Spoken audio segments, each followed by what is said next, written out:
নমস্কার, শুভ সন্ধ্যা। Calcutta international club এবং Bangla world ওয়াইডের পক্ষ থেকে আপনাদের সকলকে জানাই শুভ নববর্ষের আন্তরিক প্রীতি ও শুভেচ্ছা। গোটা বৈশাখ মাস পর্যন্তই আমরা একে অপরকে নতুন বছরের শুভকামনা জানিয়ে থাকি, আর নতুন বছরকে বরণ করে নেবার জন্য নানা ধরনের অনুষ্ঠানে মেতে থাকি। আজ যে দুটি প্রতিষ্ঠান একত্র হয়েছে এই অনুষ্ঠানের জন্য, একটি শতাব্দী প্রাচীন ক্যালকাটা ইন্টারন্যাশনাল ক্লাব, আরেকটি অপেক্ষাকৃত তরুণ প্রতিষ্ঠান বাংলা ওয়ার্ল্ড ওয়াইড। দুটি প্রতিষ্ঠানেরই উদ্দেশ্য এক, বেঁধে বেঁধে থাকা, শঙ্খ ঘোষের ভাষায়। ক্যালকাটা ইন্টারন্যাশনাল ক্লাব যেটি সম্প্রতি তার শতবর্ষ পালন করেছে, আর বাংলা ওয়ার্ল্ড ওয়াইড প্রতিষ্ঠানটির জন্ম একটি ঐতিহাসিক দিনে, ভাষা আন্দোলনের যে দিন, আন্তর্জাতিক মাতৃভাষা দিবস, সেই দিনে। এর মূল উদ্দেশ্য সারা পৃথিবীতে যত বাঙালি ছড়িয়ে আছেন তাদের এক সূত্রে বন্ধন করা। এই দুটি সমাজ আজকে আমরা এক হয়েছি বৈশাখ মাসে 1433-এ।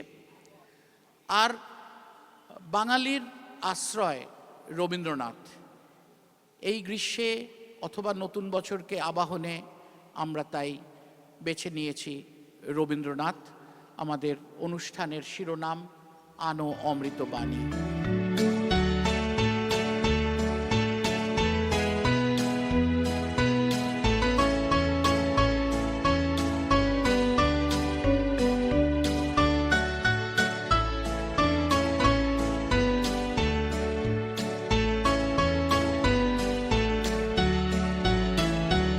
স্বাগত এবং আপনার জন্য অপেক্ষা করছে আজকের সঙ্গীত পুষ্পাঞ্জলি, শ্রীমতী সুরেনের, শ্রীমতী শামা রহমানের গানের। অতএব এমন একটা সঙ্গীতের আসরে কিছু বক্তৃতা দেওয়াটা শুধু অন্যায় নয়, অর্বাচীনের কাজ। অতএব আমি কিছু বলবো না, বলবো আপনাদের এমন একটা অনুষ্ঠান এখানে হতে যাচ্ছে যেটা আগে হয়নি। আমাদের বাংলা ওয়ার্ল্ড ওয়াইডের পক্ষ থেকে ক্যালকাটা এই ক্লাবের সঙ্গে সংযোগের জন্যে আমি আনন্দিত।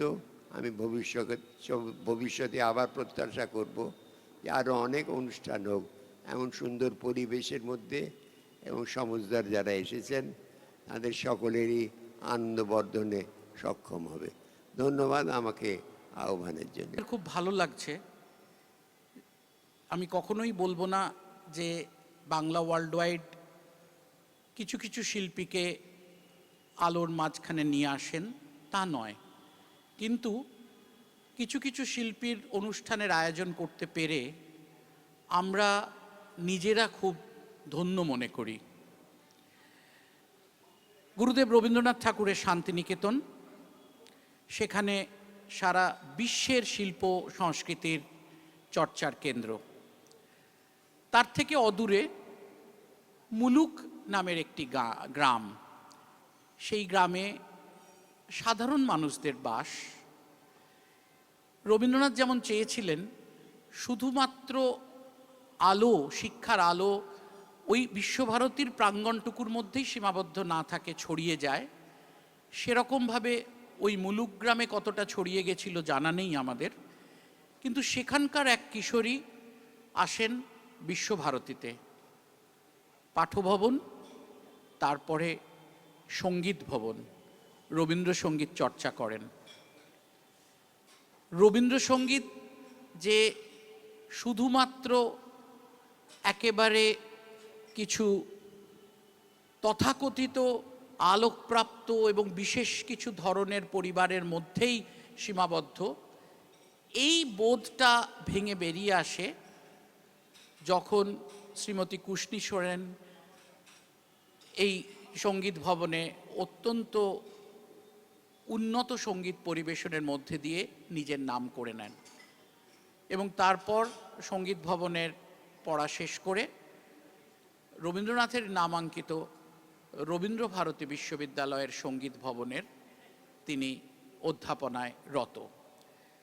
তার সঙ্গীত সাধনা বলাই ভালো, চেতনাও তিনি এবং শুদ্ধ গায়কী শান্তিনিকেতনের, সেইটা পরের প্রজন্মের ছাত্রছাত্রীদের মধ্যে বিলিয়ে দেওয়ার কাজে তিনি ব্যস্ত। এবং শুধু তাই নয়, রবীন্দ্রসঙ্গীত নিয়ে তার অনেক গবেষণা চর্চা এগুলো জন্যও তিনি খুবই সম্বর্ধিত। আমি শ্রীমতী কুশনী সোরেনকে অনুরোধ করব মঞ্চে এসে তার গান শুরু করার জন্য। আজি যত তারা তব আকাশে, সবে মোর প্রাণ ভরি প্রকাশে। আজি যত তারা তব আকাশে, সবে মোর প্রাণ ভরি প্রকাশে। আজি যত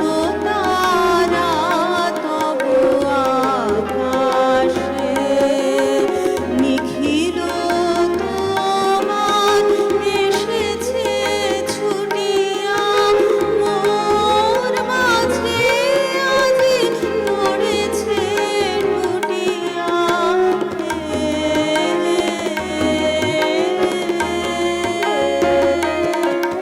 নিখিল তোমার এসেছে ছুটিয়া, মোর মাঝে আজি পড়েছে টুটিয়া।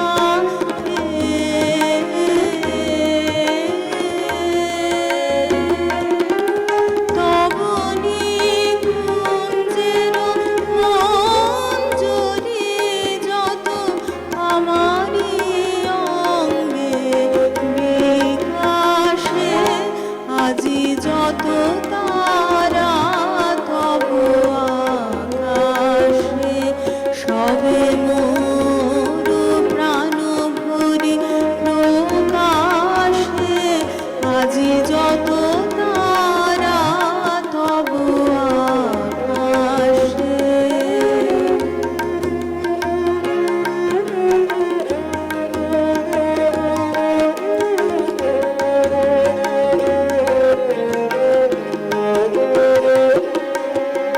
দিকে দিগন্তে যত আনন্দ লভিয়াছে, এক গভীর গন্ধ আমার চিত্তে মিলিয়ে একত্রে।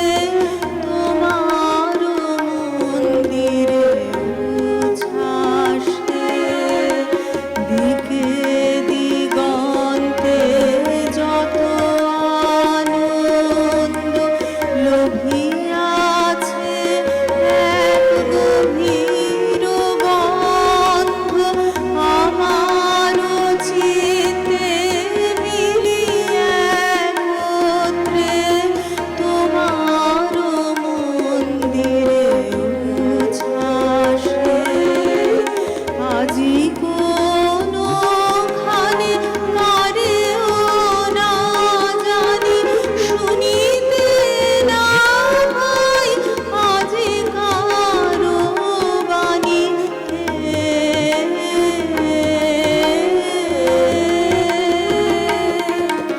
আজি কোনখানে কারেও না জানি, শুনিতে না পাই আজি কারো বাণী।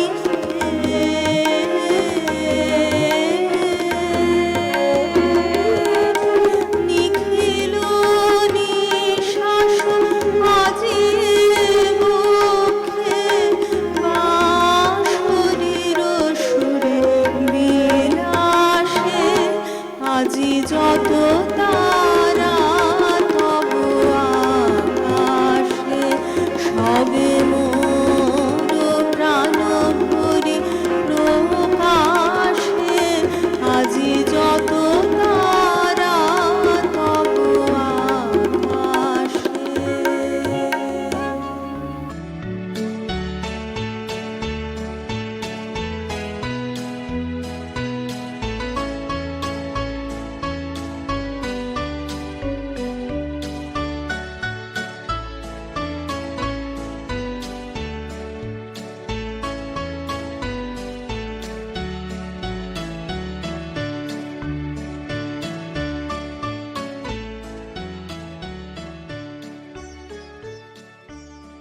বাংলাদেশের প্রখ্যাত রবীন্দ্রসঙ্গীত শিল্পী শামা রহমান একজন আন্তর্জাতিক মানের স্বনামধন্য রবীন্দ্রসঙ্গীত শিল্পী, যিনি দীর্ঘদিন ধরে রবীন্দ্রনাথের গানের চর্চা ও পরিবেশনার মাধ্যমে নিজের একটি স্বতন্ত্র অবস্থান তৈরি করেছেন।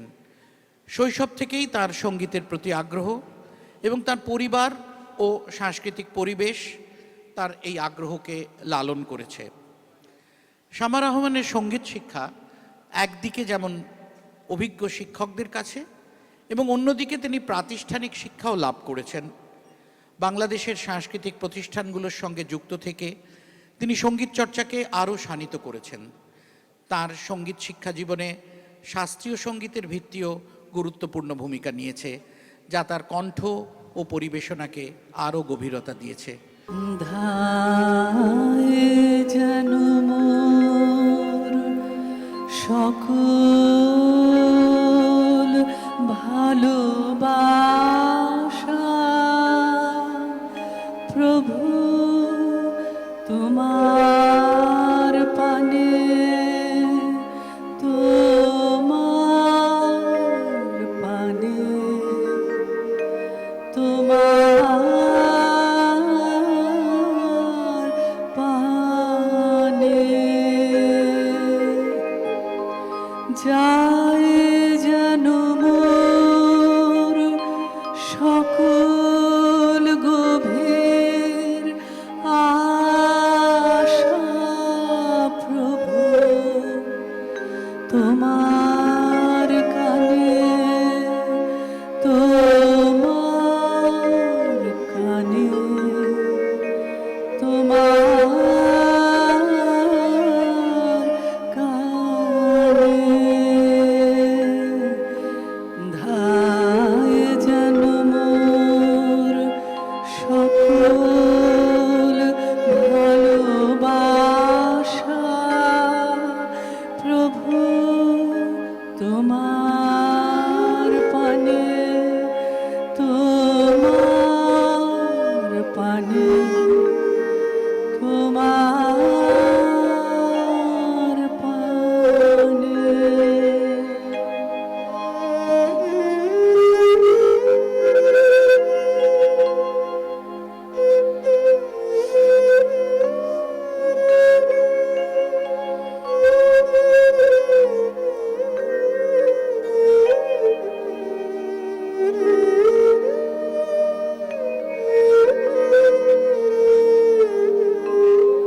চিত্ত মন যখন যে থাকে,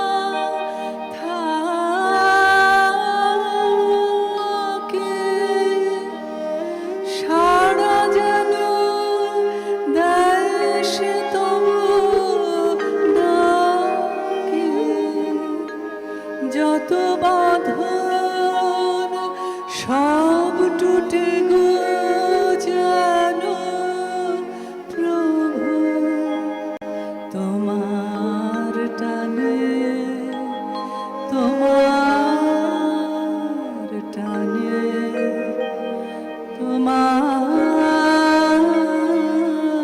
টানে।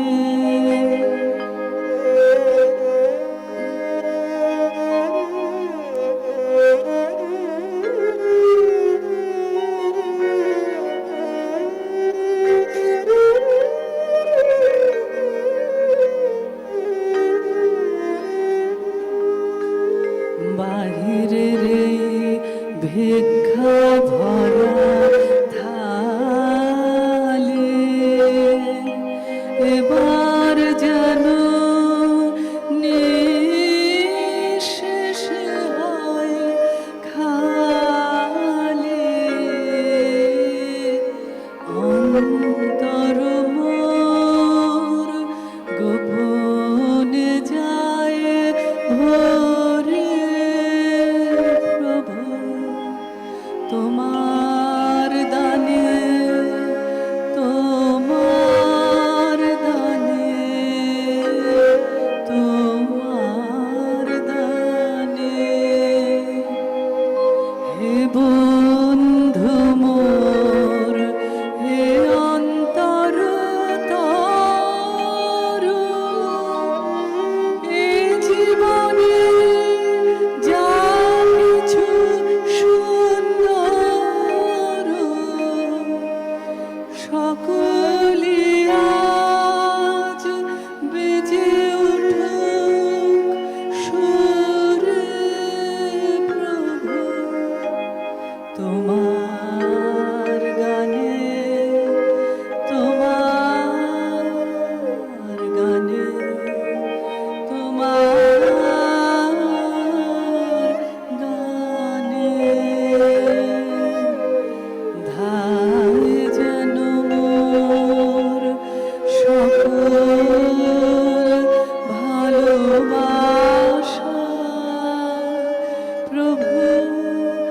তোমার